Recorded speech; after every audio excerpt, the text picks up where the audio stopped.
Assalamualaikum warahmatullahi wabarakatuh. Saya Hadi Rizik Damanik NIM 2402018 dari program studi agroteknologi di Institut Teknologi Perkebunan Pelalawan Indonesia. Video ini membahas tentang suksesi sederhana. Kata pengantar, seiring bertambahnya waktu, perlahan-lahan suatu ekosistem akan mengalami perubahan dari kondisi semula. Perubahan-perubahan yang terjadi tersebut sangkala mudah untuk diamati, dan biasanya dalam perubahan itu terdapat pergantian komunitas dalam ekosistem tersebut. Suatu ekosistem yang stabil akan selalu berusaha dalam keadaan setimbang, dynamic equilibrium, di antara komponen-komponen pembentuk ekosistem tersebut. Campbell, 2000.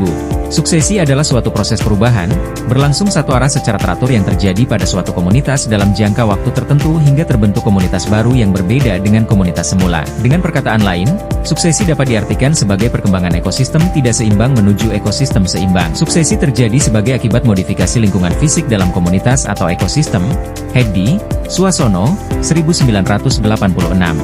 Tujuan praktikum ini bertujuan untuk mengetahui tahap-tahap dan proses-proses suksesi yang terjadi pada komunitas tumbuhan bawah sebelum dan sesudah diberi perlakukan. Alat dan bahan. 1. Lahan atau suatu komunitas yang teduh, ternaung, dan tempat yang terbuka, langsung terkena sinar matahari. 2. Meteran. 3. Patok dan tali rafia. 4. Cangkul dan golok. 5. Tali sheet dan alat tulis. 6. Korek api. Cara kerja. Buatlah 2 plot dengan ukuran 1x1. Pada plot pertama, bersihkan dari semua vegetasi yang terdapat di dalamnya dengan menggunakan cangkul dan golok sampai ke akar-akarnya.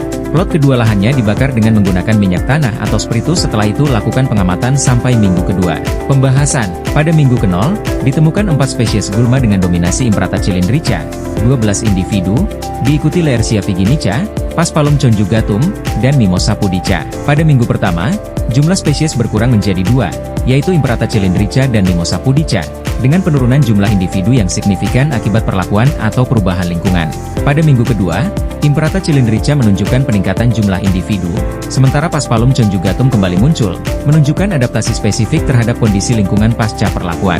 Hal ini menunjukkan bahwa perlakuan memengaruhi keberlangsungan spesies gulma tertentu, sementara spesies dengan daya saing tinggi seperti Imprata cylindrica tetap dominan. Kesimpulan, berdasarkan hasil pengamatan, dapat disimpulkan bahwa proses suksesi terjadi pada komunitas tumbuhan bawah sebelum dan sesudah perlakuan, ditandai dengan perubahan jumlah dan jenis gulma pada setiap minggu. Perlakuan yang diberikan menyebabkan penurunan diversitas spesies pada minggu pertama, tetapi spesies dengan daya saing tinggi seperti Imprata cylindrica tetap dominan di semua tahap pengamatan. Selain itu, munculnya kembali Paspalum conjugatum pada minggu kedua menunjukkan adanya adaptasi spesifik terhadap kondisi lingkungan pasca perlakuan. Hal ini menunjukkan bahwa perlakuan memengaruhi komposisi gulma, sesuai dengan tujuan praktikum untuk memahami tahap-tahap dan proses suksesi pada komunitas tumbuhan bawah sebelum dan sesudah diberi perlakuan.